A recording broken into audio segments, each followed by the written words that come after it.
Parabola free ফল আমি আজকে Kolkata football লিগের ইস্টবেঙ্গল ম্যাচে নিয়ে আরেকটু আলোচনা করব। আজকে ম্যাচ শেষে একটা আলোচনা করেছিলাম, তো আরও কিছু বিষয় রয়েছে, একটু টেকনিক্যাল বিষয়। কেন ম্যাচটা শেষে আমি সন্ধ্যের পর একটু ম্যাচের দ্বিতীয়ার্ধটা আরেকবার দেখলাম, কেন কিছু জিনিস দেখার ছিল। মূলত শ্যামল বেসরার খেলাটা একটু ভালো করে বিশ্লেষণ করা প্রয়োজন ছিল। তো সেটার পর আমি আমার ইউএসএতে থাকা এক ভীষণই পরিচিত এক ইস্টবেঙ্গল ফ্যানের সঙ্গে একটু আলোচনা করছিলাম। তো তিনি আমাকে কিছু মন্তব্য করলেন শ্যামল বেসের সম্পর্কে। তো সেইগুলো ওনার বক্তব্য এবং আমার কিছু অবজারভেশন নিয়ে একটু আলোচনা করব। তো প্রথমে বলি কেন আমি বললাম প্যারাবোলা ফ্রি ফল।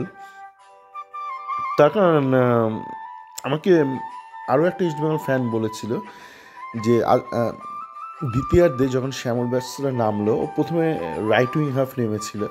তো 65 মিনিটের পর ও বাদিকে একটু সেন্ট্রাল লোকেশনে চলে যায়, কেননা আনন্দ তখন চোট পেয়ে গেছে।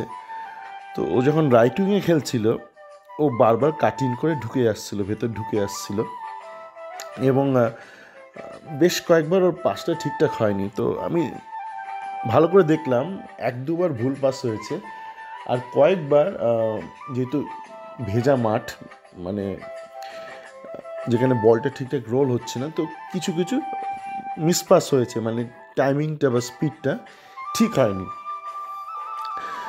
তো কিন্তু যেটা মূল সমস্যা ছিল সেটা হচ্ছে যে প্যারাবোলা ফ্রি ফল, মানে শ্যামল যখন দৌড়চ্ছে তখন ওর আশপাশে যারা রয়েছে সেই মুহূর্তে, প্রথমে তো আনন্দ ছিল, নাসিব ছিল, তারা ঠিক জানে না নিজেদের কোথায় পজিশনিংটা করবে, যাতে করে দৌড়তে দৌড়তে শ্যামল তাদের পাসটা দিতে পারে।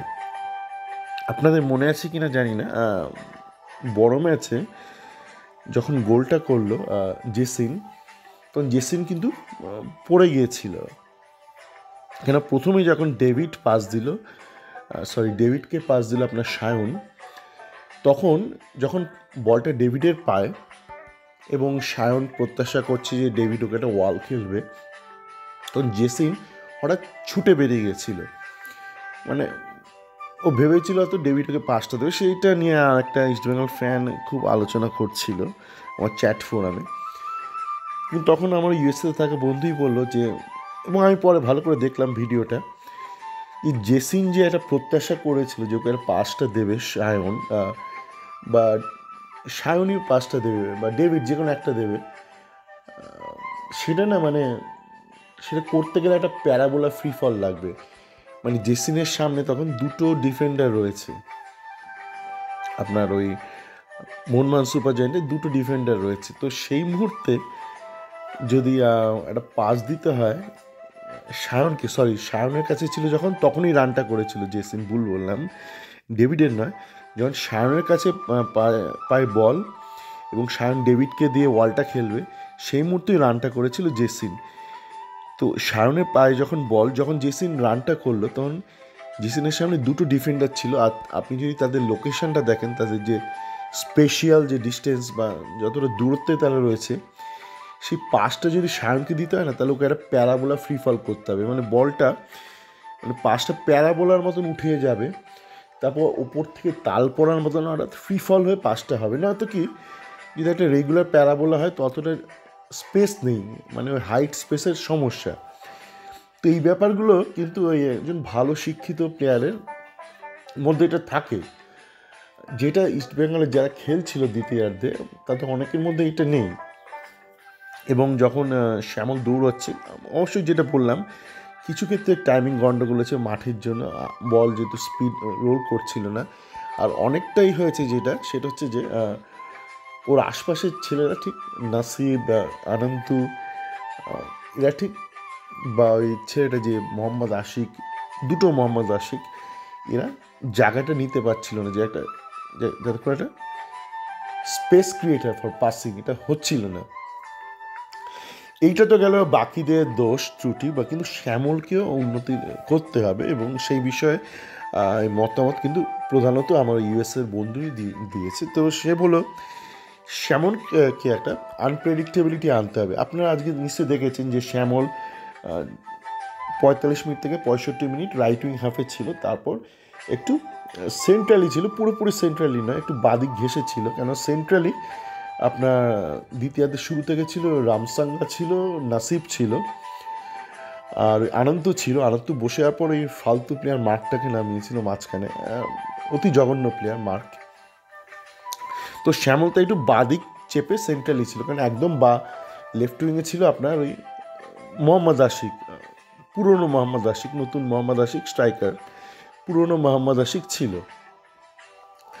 তো আপনারা দেখছেন যে শ্যামল ঢুকে যাচ্ছে, কিন্তু শ্যামলকে একটু আনপ্রেডিক্টেবিলিটি আনতে হবে, মানে কখন ভেতরে ঢুকবেন, কখন বাইরে যাবেন, এই ব্যাপারটা আনতে হবে। এইটা অবশ্যই দেখুন আজকে বৃষ্টি ভেজা মাঠ, দ্বিতীয়ার্ধে নেমেছে, তো আজকের বিচার করে হয়তো ঠিকঠাক আমরা বিশ্লেষণ করছি না, আরও একটু দেখতে হবে। এই জন্য শ্যামলদেরকে আরও খেলাতে হবে।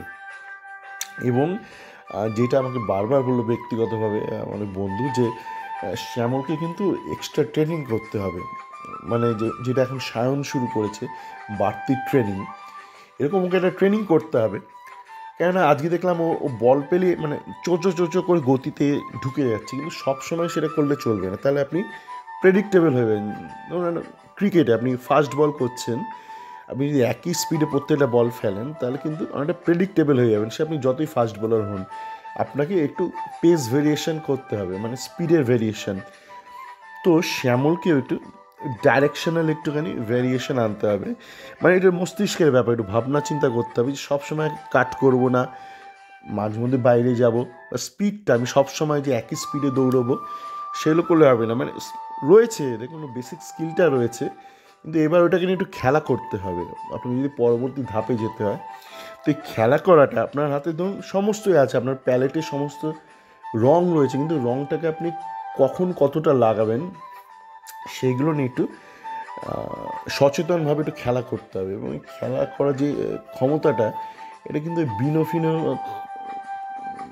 সিলেবাসের বাইরে ওরা শেখাতে পারবে না। তো শ্যামলকে কিন্তু তার জন্য বাড়তি ট্রেনিং করতে হবে, সে যার কাছে হোক করুক, এগুলো করতে হবে। যেটা সায়ন এখন শুরু করেছে, দুবেলা ট্রেনিং, জানি না শ্যামল করছে কি না, যদি না করে থাকে তো অবিলম্বে করা দরকার। কেননা আছে ওর কাছে প্রচুর স্কিল আছে, কিন্তু কতটা দেখাবে, মানে আপনারা জানেন ক্রিকেট অনেক সময় আপনি বিশাল ধরুন স্পিনার, সবসময় বিশাল টার্নিংয়ে আপনি উইকেট পাবেন তা না, অনেক সময় কম টার্ন করলেন উইকেট পেয়ে গেলেন, বা আপনি ফাস্ট বোলার হয়তো কম সুইং করলেন একটা উইকেট পেয়ে গেলেন।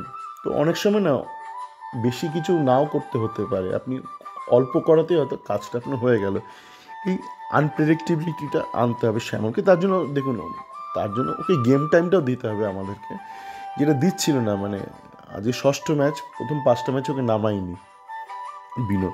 তো আমাদের তরফে, সমর্থকদের তরফে বা ম্যানেজমেন্টের তরফে যেই দায়িত্বটা হচ্ছে ওকে গেম টাইমটা দেওয়া কলকাতা ফুটবল লিগে, আর শ্যামলের দায়িত্ব হচ্ছে এই বাড়তি ট্রেনিং করে এই ভেরিয়েশনটা আনা নিজের খেলার মধ্যে।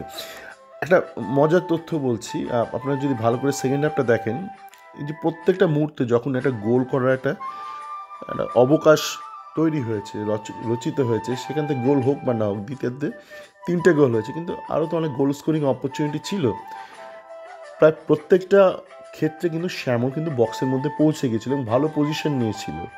তো ভালো ব্যাপার, ভালো করে খেয়াল করে দেখবেন যে প্রত্যেকটা ক্ষেত্রে ইভেন যখন মার্ক গোলটা করলো, শ্যামল কিন্তু ভালো পজিশনে পৌঁছে গেছিলো। মানে ধরুন বলটা সেভ হলো বা রিবাউন্ড হলো, বা মার্ক হয়তো ওকে পাসটা দিল, শ্যামল গোল করে দিতে পারতো। প্রত্যেকটা ক্ষেত্রে শ্যামল সেকেন্ড পোস্টে বা সেকেন্ড বল ধরার জন্য একদম আইডিয়াল পজিশনে চলে গেছিলো। এবং আপনি যদি গোটা ম্যাচের স্ট্যাটিস্টিক্স দেখেন, হয়তো সমস্ত প্লেয়ারের মধ্যে শ্যামলই সবচেয়ে বেশি গোল স্কোরিং পজিশনে পৌঁছে গিয়েছিল। তো এইটা ভালো ব্যাপার। আর যে ব্যাপারগুলো নিয়ে কাজ করতে হবে সেটা বললাম, এই ভেরিয়েশনটা আনতে হবে। সেটা আমি আমার মাথায় আসার আগে আমার বন্ধু এগুলো বললো, তো আমি ওকে বললাম যে তুমি পয়েন্টগুলো আমায় বলো, আমি একসাথে আমি একটা সেকেন্ড একটা ফলো আপ একটা অডিও করবো, রেকর্ড করবো আজকে ম্যাচটা নিয়ে। দ্বিতীয়ার্ধের খেলাটা আরেকবার দেখলাম, আর রামসাঙ্গার খেলাটা আমি আরেকবার যখন দ্বিতীয়ার্ধটা দেখছিলাম, তখন দেখলাম আমাদের লালটুবাবু যত রামসাঙ্গা করছে ততটা কিন্তু খুব একটা ভালো খেলেনি রামসাঙ্গা। ইভেন ইন অ্যাটাকিং ডিফেন্সিভটা তো বিচার করাটা সম্ভব না, কেননা সেকেন্ড হাফে অ্যাটাক প্রায় করেনি বেহালা, কিন্তু অ্যাটাকিংও কিন্তু অনেক ভুলভ্রান্তি করেছে রামসাঙ্গা। তো যাকে আজকে ভেজা মাঠ, রামসাঙ্গারও পরে আলোচনা চলবে। মূলত এইটাই লক্ষ্য ছিল যে শ্যামলের যে যে ভালো জিনিসগুলো রয়েছে আর কোথায় কোথায় ওর উন্নতির অবকাশ, সেইটা নিয়ে মনে হচ্ছিল একটু ফলো আপ একটা অডিও দেওয়া দরকার আছে। কেননা আমি বেশ কিছু ক্লিপ শেয়ার করলাম, ভিডিও ক্লিপ আমার চ্যাট ফোরামে, কিন্তু যদি একটা গঠনমূলক যদি একটা সমালোচনা না করি, সমালোচনা মানে ক্রিটিসিজম মানে এই না যে নিন্দে ক্রিটিসিজমের মধ্যে ফারাক আছে।